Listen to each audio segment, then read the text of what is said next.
afternoon students. Last lecture we have seen that is white box testing, right? But आज के class में हम लोग देखेंगे that is how black box testing is work, right? white box testing को हम एक बार जस्ट छोटा सा ओवर गो थ्रू कर लेते हैं. सो white box testing है. white box testing को हम क्या कहते हैं? It is glass box testing, right. White box testing का दूसरा नाम क्या है? Glass box testing, as we have seen, right. या फिर हम लोग उसका दूसरा और क्या बोलते हैं? स्ट्रक्चरल टेस्टिंग भी बोलते हैं या फिर क्लियर बॉक्स टेस्टिंग भी बोलते हैं. And these are the method for white box testing.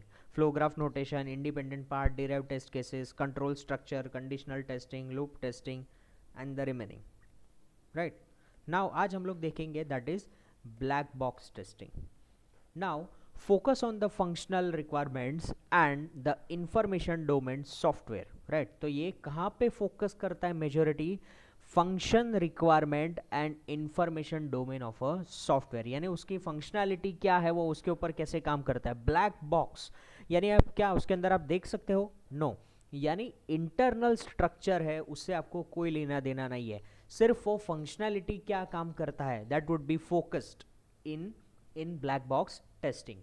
Using the duration of later stage, the testing after white testing has been performed, the tester identify the set of condition will be fully exercise all the functional requirement for the program.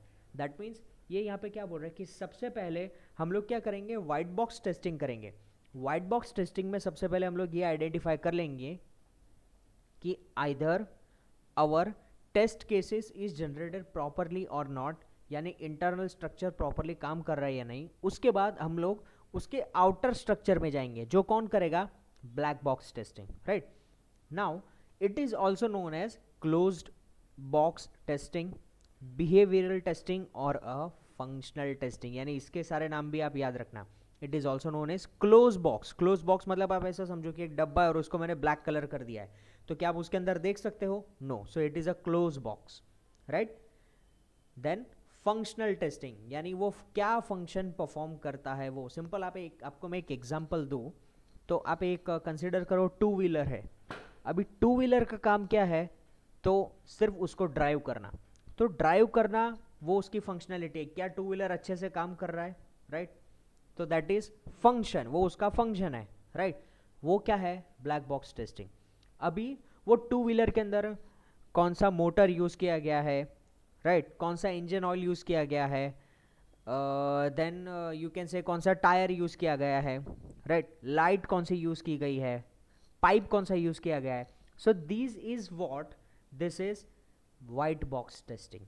Internal structure के बारे में जानना, that is white box, और outer functionality के बारे में जानना, that is black box.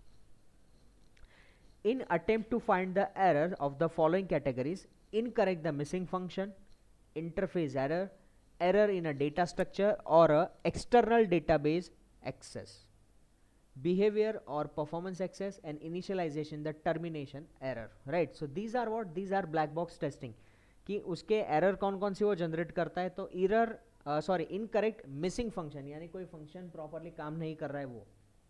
Interface error यानी यूज़र जब भी कोई एटीएम मशीन पे आप काम कर रहे हो और वो सपोज एटीएम मशीन ब्लिंक करता रहता है, तो that is what? Glitching. That is called as glitching. या फिर वो कुछ इश्यूज आ रहे हो, so that is interface error. Behavior और परफॉर्मेंस एरर, यानी उसकी एक्यूरेसी जो है वो एक्यूरेसी के अकॉर्डिंग अगर वो काम नहीं कर रहा, so that is what? Performance error. Initialization and termination error, यानी स्टार्ट करते वक्त अगर कुछ इशू आ रहे वो, और उसको बंद करते वक्त अगर कुछ इशू आ रहे वो. This type of testing is design to give answer for the following types of questions, right. ये टाइप की जो फंक्शनैलिटी हम लोग इंप्लीमेंट करते हैं. Sorry student, just a minute.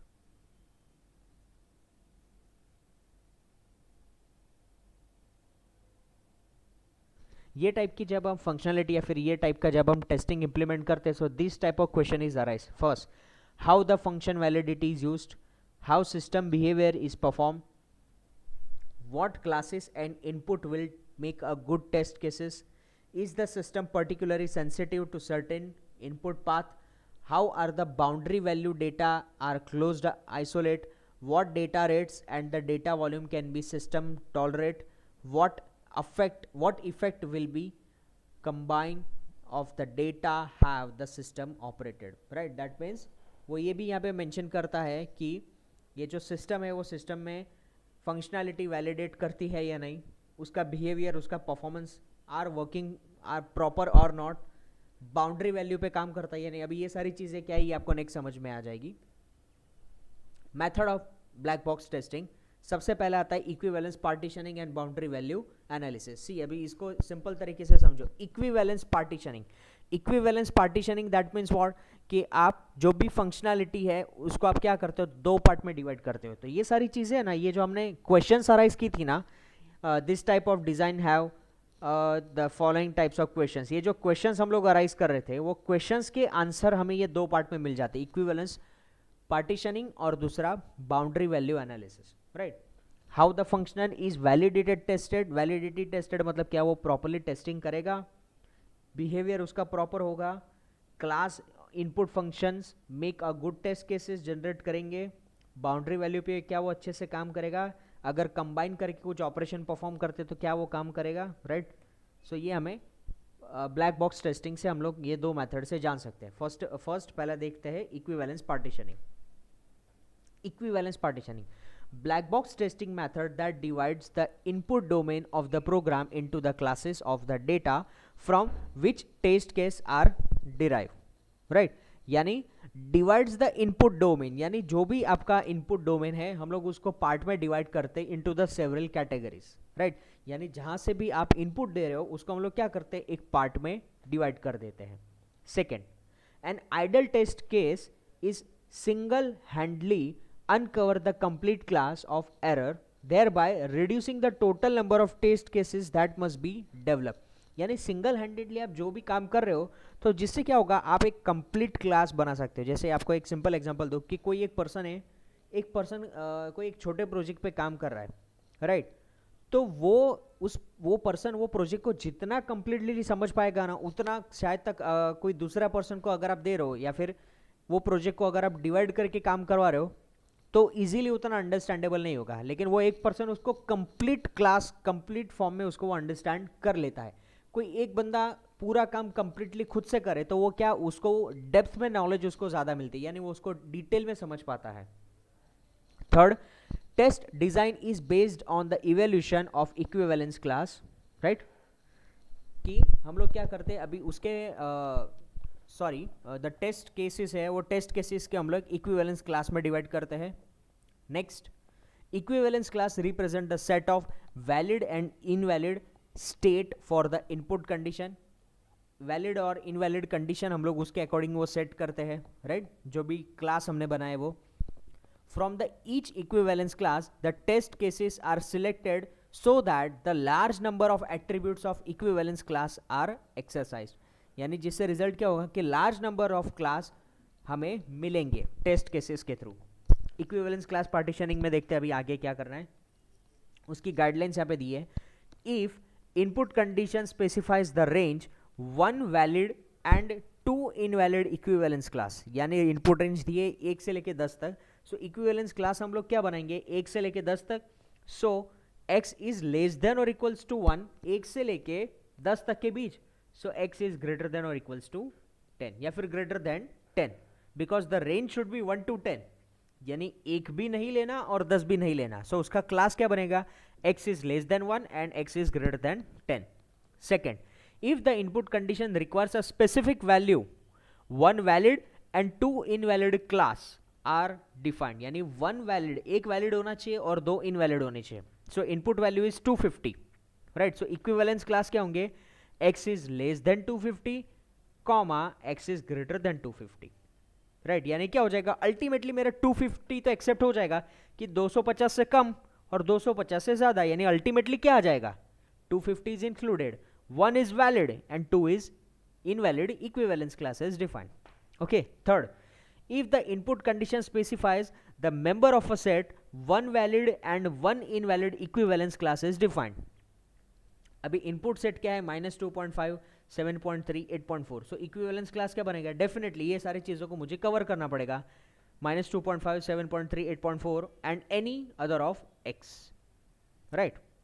Next, if the condition is boolean value मतलब क्या है कि जिसमें ट्रू एंड फॉल्स आता हो, one valid and one invalid class define, यानी ट्रू कंडीशन एंड दूसरा आएगा फॉल्स कंडीशन। सो क्लास मेरा होगा ट्रू कंडीशन के लिए क्या एंड फॉल्स कंडीशन के लिए क्या। इस तरीके से हम लोग क्या करेंगे, उसको इक्विवेलेंस क्लास में उसको डिवाइड करेंगे, और ये हमारे पे होता है कि हमें उसको कौन सी कैटेगरी में और कैसे हमको उसको क्लास में डिवाइड करना है। Boundary value analysis, a greater number of error occurs at the boundary of a input domain rather than the center, right? मतलब ये क्या बोल रहे हैं बाउंड्री वैल्यू एनालिसिस में, कि हम लोगों को उसकी वैलिडेशन टेस्टिंग करनी है। अल्टीमेटली हम लोगों को उसके बाउंड्री पे जाके वो वैल्यू को चेक करना है। Boundary value analysis is a test design that complements the equivalence partition in it select the test cases at the edge of a class। edge of a class याद रखना, मतलब suppose मैं आपको बोलता हूँ 120, तो मेरी बाउंड्री वैल्यू क्या होगी पता है, it should be 119 not 120, because 120 is the end point, so उसके पहले की value that is 119, so that is my boundary value. Next, it derives the test case from the both the input domain and output domain. तो वो कैसे वो test case को derive करती है, इनपुट डोमेन और आउटपुट डोमेन से। Clear? उसकी गाइडलाइन क्या होगी, if the input range specifies the range bounded by the A and B test cases should be designed with the value A and B as well the value just above and just below A and B, यानी A से ज़्यादा और B से कम। okay, next, if the condition specifies the numbers of value test case should be developed that exercise minimum and maximum number, value is just above and just below from the minimum and maximum number. Simple, वो minimum और maximum का example दिया है। Applies the guideline 1 and 2 output conditions and produce the output that reflect the minimum and maximum value expected and also test the value just below and just above. यानी पहली और दूसरी guideline को हमें कहाँ पे इंप्लीमेंट करना है, simple, for output also, input पे भी अप्लाई करना है और आउटपुट पे भी अप्लाई करना है, और चेक करना है कि वैल्यू जो है वो just below and just above मिल रही है। and the last, if the internal program data structure prescribes the boundary design then the test case exercise data structure is minimum and maximum boundary, यानी minimum and maximum boundary को भी हमें क्या करना है, justify करना है। so this is it about the black box testing, right? so black box testing में हमें ये criteria पे बहुत focus करना है। clear? So I hope you understand this white box and black box testing. White box testing is more important as compared to black box, right? So इसके बाद वाला जो टॉपिक है वो हम लोग फेमस बुक है रोजर प्रेसमैन, उसमें से सीखेंगे, that is unit testing, right? So what is unit testing? Just a minute.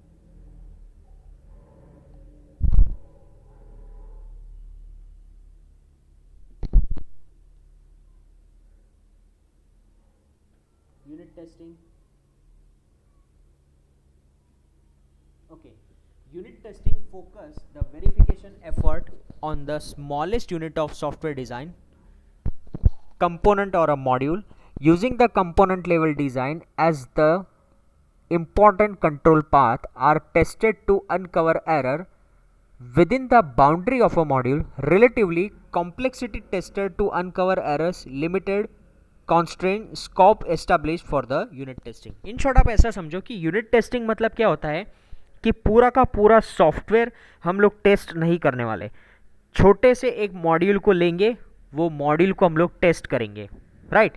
जिससे हमें पता चलेगा कि हमारे एक एक मॉड्यूल्स में क्या क्या एरर्स है, वो एरर को हम लोग क्या कर पाएंगे, अनकवर कर पाएंगे। So that is called as unit testing. Clear? So unit testing that occurs a part of unit testing are illustratively semantically. अभी ये देखो, ये डायग्राम अगर आपको दिख रहा है यहाँ पे, right, as you can see this diagram. So हमने क्या किया, एक मॉड्यूल लिया। सो मॉड्यूल को कौन से पार्ट में डिवाइड कर रहे हैं, interface, local data structure, boundary condition, independent path and error handling path. और इसके बाद क्या जनरेट होता है, ये सारे टेस्ट केसेस जनरेट होते हैं, राइट? यानी एक मॉड्यूल को हम लोग उठाएंगे, यानी सिंपल आप ऐसा समझो कि सी लैंग्वेज में से मैंने एक प्रोग्राम लिया, एडिशन, मल्टीप्लिकेशन, सब्ट्रैक्शन, डिवीजन, ये चारों चार प्रोग्राम है। इसमें से सिर्फ मैं एडिशन वाले प्रोग्राम को उठाता हूँ, और उसके ऊपर ये 5 चीज़ें मैं अप्लाई करता हूँ. कौन सा? Interface, local data structure, boundary condition, independent path, error handling, right. और उसके टेस्ट केसेस जनरेट करता हूँ, उसको कहते हैं unit testing. So test case occurs the part of a unit test illustrated the semantically, right? The module interface is tested, ensures that the informations are properly flow in out of the program unit under test. The local data structure is examined into the ensures that data stored temporarily maintain its integrity during all the steps of an algorithm execution. Boundary conditions are tested to ensure that the module operates the properly boundary established to limit or restrict processing, right. The test data flow that across the module interface before any test case is initiated, right.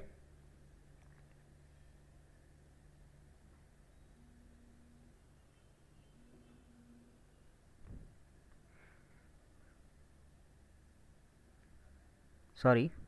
Yes. So test data flows across the module interface are required before any test cases is initiated. If data do not enter and exit properly, all other tests are moot. In the addition, local data structure should be exercised and local impact on the global data should be asserted, right. Among more common errors computed are: first, misunderstood incorrect arithmetic precedence, mixed mode operations, incorrect operations, precision accuracy, incorrect symbolic representation, right. ये सारी चीज़ें किस में होती है? Unit testing में होती है, राइट. सिंपल मैं आपको ये एक एग्जांपल से दिखाऊं. So among this unit testing the potential error is intangible. अभी यहाँ पे ये जो चीज़ें फोकस कर रहा है वो किस चीज़ें में फोकस कर रहा है कि जब भी आप यूनिट टेस्टिंग करते हो ना तो ये सारी चीज़ें अनकवर होती है. Error description is intangible, right. Error noted does not correspond to the error encountered. Error condition causes the system intervention prior to the error handling. Exception condition processing is incorrect and error description does not provide enough information to assess the location cause of the error, right. See this diagram. एक driver है. Driver मतलब क्या? जो main हमारे system को access कर रहा है, राइट. यानी आप ऐसा समझो सी लैंग्वेज का ये पूरा प्रोग्राम है. सी लैंग्वेज के प्रोग्राम में से मैंने एक छोटा सा एक मॉड्यूल उठाया. वो मॉड्यूल को मैं यहाँ पे क्या कर रहा हूँ? दो मैंने स्टब बनाए. अब स्टब मतलब क्या? Dummy module. यानी मेरा एक पूरा प्रोग्राम है. प्रोग्राम में से मैंने एडिशन वाला पार्ट लिया. तो वो एडिशन वाला पार्ट को मैं क्या करता हूँ? उसको मैं अपने हिसाब से दूसरा एक और प्रोग्राम बनाता हूँ. कौन सा? सेम वही एडिशन का. और वही एडिशन वाले प्रोग्राम को मैं ओरिजिनल वाले प्रोग्राम से मैं रिप्लेस करता हूँ, जिसको हम लोग क्या कहते हैं? स्टब बोलते हैं. Getting this? यानी ओरिजिनल वैल्यू को एक डमी मॉड्यूल से रिप्लेस करना, that is called as stub. और उससे रिजल्ट क्या होता है और उसके टेस्ट केसेस हम लोग जनरेट करते हैं कि ओरिजिनल के कंपैरेटिवली क्या मैंने स्टब रिप्लेस किया तो क्या मुझे अच्छे रिजल्ट आ रहे हैं, right. So this is called as unit testing. So this is the unit testing procedure. Clear? See मैंने पूरी ये स्टोरी कही वो यहीं पे है. Unit testing is normally consider as a adjunct of coding step, right. Here the components is standalone program. The driver or stub program must be developed for each unit test. The unit test environment is illustrated in most appropriate application. Driver is nothing more than the main program, that is except the test data passes such data to the component. Stub serve the replace modules, right. Stub मतलब यहाँ पे dummy program, as I told you. देखो यहाँ पे mention किया stub or a dummy program that using the subordinates of interface of many minimal data manipulation, print verification entry and returns the control module undergoing the testing. The driver and the stub represent the overhead. This is the both the software that must be written is not delivered within the final software product. It is a driver and the stuff kept in a simple actual overhead, right. It's relatively unfortunately many components cannot be adequately unit test simple overhead software. In such cases the complete testing can be postponed until the integration steps is computed, right. It means what? कि यहाँ पे unit testing पहले implement करते हैं, unit testing होने के बाद उसको इंटीग्रेशन टेस्टिंग करते हैं। यानी यूनिट टेस्टिंग को मैं आपको शॉर्ट में समझाऊँ तो ये कौन सा अप्रोच है पता है? टॉप डाउन अप्रोच है। और उसके बाद आता है इंटीग्रेशन टेस्टिंग। इंटीग्रेशन टेस्टिंग मतलब क्या? उसमें दो अप्रोच यूज करेंगे। इंटीग्रेट मतलब दो चीजों को मर्ज करना, उसको क्या कहते हैं? इंटीग्रेट कहते हैं। So integration testing,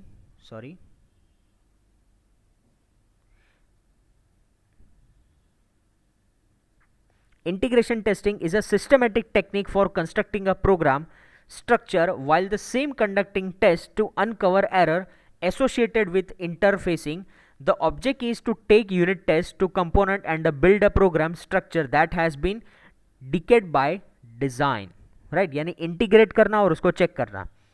This is often tendency is attempt to non-incremental integration, that is the construct the program is using big bang approach. This is construct to be an big bang approach, right? All the components are combined in advance, the entire program is tested as a whole. And याद रखना है इसमें सबसे important point क्या है कि your entire program is combined and tested as a whole. And chaos the usually result, the set of errors is encountered, the correction is difficult because the isolation of cause complicated by the vast experience of the entire program, right? Now the top down approach में क्या होता है? top down integration testing is a incremental approach to construct the program and the modules are integrated by moving downwards to the control, right? यानी आपके जो modules है वो कैसे डाउनवर्ड्स हम लोग उसको डिवाइड करते जाते हैं, उसको सेपरेट करते जाते हैं, right? You can say that is breath first integration. अभी ये काम कैसे करता है, इट इज वेरी इंपॉर्टेंट, ध्यान रखना इसका. चलो सबसे पहले हम लोग क्या करते हैं, ये जो हमारा पूरा प्रोसेस, ये पूरा उसका फ्लो है टॉप डाउन इंटीग्रेशन का. यहाँ पे हमने उसको नंबर दे दिया M1 M2 M3 M4 M5 M6 M7 M8, right? Here breadth first integration incorporates would be the next control will be okay fine. The main control module is used as a test driver and the sub is substituted for all the components directly subordinate to the main control module. यानी क्या बोल रहा है यहाँ पे कि same level पे जो है M5 M6 M7, राइट? तो ये क्या हो रहा है पता है? उसके जो सबऑर्डिनेट्स है, सबऑर्डिनेट्स कौन से है यहाँ पे? दिस वन 6 5, ये उसके सब ऑर्डिनेट्स है. वैसे ही M4 के सब ऑर्डिनेट्स कौन से? M3 M2. उसके साथ क्या करना है हमें? उसका एक स्टब बनाना है. तो यहाँ पे हमने क्या बनाया? एक स्टब बनाया. M4 you can say it is a stub. और उसके साथ हम लोग क्या करेंगे? उसको रिप्लेस करके देखेंगे. Depending on the integration approach selected, the subordinate stubs are replaced at a time with the actual component. Test are conducted as each component is integrated. On the completion of each set of tested, the another stub is replaced with the real component and regression may be conducted to ensure the new error has not been introduced. बस यही concept है पूरा. Getting? यानी क्या करते हैं, एक dummy module बनाते हैं. डमी मॉड्यूल को पहले रिप्लेस करते हैं किसके साथ? इसके साथ M6 और M7 का देखते हैं. फाइन. M6 की जगह पे सपोज मैं क्या करता हूँ, ये एक M7 है, ये डमी मॉड्यूल बनाता हूँ. ये डमी मॉड्यूल को मैं यहाँ पे रिप्लेस करता हूँ स्टब के साथ. रिप्लेस किया, स्टब के साथ रिप्लेस करने के बाद मैं चेक करता हूँ कि ये ठीक से काम कर रहा है या नहीं. अगर ये काम कर रहा है तो दैट इज़ ओके. फिर मैं क्या करूँगा, M6 को एज इट इज़ रख दूंगा. फिर ये जो ओरिजिनल मॉड्यूल है इसकी एक डमी कॉपी बनाऊँगा और उसके साथ ये M4 को मैं इसके साथ रिप्लेस करूँगा. फिर मैं चेक करूँगा कि ये मेरा काम कर रहा है प्रॉपर और पहले से ज़्यादा अच्छे से काम कर रहा है, राइट? तो I am going to be replaced it. So regression testing में conducted ensures that, regression testing कब होता है? मेंटेनेंस के वक्त, कि ये कोई इशू क्रिएट नहीं कर रहा है, right? Replace with the real component and it is not going to be creating any issue, right? वैसे इसका ऑपोजिट है बॉटम अप. हमने देखा ये टॉप डाउन, अब देखेंगे bottom up. Low level components are combined into the cluster, right? A driver is written coordinate test के input design, a cluster is tested and driver are removed. देखो क्या करेंगे, ये दोनों होंगे, इन दोनों को एग्रीगेट कर देंगे. पूरा का पूरा क्लस्टर है, इसको क्या करेंगे? पूरा का पूरा मर्ज कर देंगे और उसके बाद एक ही मॉड्यूल बना देंगे, दैट इज D1. ये भी पूरा क्या बना? क्लस्टर बना. इसको पूरा मर्ज कर देंगे और उसको रिमूव करेंगे D2 के साथ, सॉरी इसको मर्ज करेंगे D2 के साथ, right. So that is simple bottom up testing. Low level components are combined into the cluster. चलो लो लेवल के कंपोनेंट्स कौन से, यहाँ पे देखो क्लस्टर 1 है, उसको हम लोग क्या करेंगे, कंबाइन करेंगे, right. That perform a specific सब फंक्शन, यानी एक जो सब फंक्शन काम करता है उसके साथ हम लोग इसको रिप्लेस करेंगे. Second point, a driver, driver मतलब कौन, control program for testing is return to coordinate the test case and input and output. ये D1 क्या है, हमारा ड्राइवर है, ये क्या करता है, ये पूरे क्लस्टर को हैंडल करता है, right. Then cluster is tested, cluster को टेस्ट करेंगे, and driver are removed and cluster are combined into the moving upward, right. यानी हम लोग क्या करेंगे, ड्राइवर को बाद में रिमूव कर देंगे और ये पूरा का पूरा क्लस्टर को अप लेके जाएंगे. So that is called as bottom up testing. Clear. यानी इसको इन शॉर्ट आपको ऐसा समझना है कि इसको रिमूव करके आपको क्या करना है, कॉम्प्लेक्सिटी कम करनी है और ये पूरा का पूरा क्लस्टर को अब लेके जाना है. यानी इसको मर्ज कर देना है. मर्ज करने के बाद ये जो ड्राइवर है, ड्राइवर को मैं निकाल दूंगा और ये जो क्लस्टर पूरा कंबाइन हो गया उसको मैं एक लेवल अप लेके जाऊंगा. So that is called as bottom up testing. Clear. For today's lecture it is sufficient, right? So I hope you enjoy today's lecture. Okay, goodbye, take care.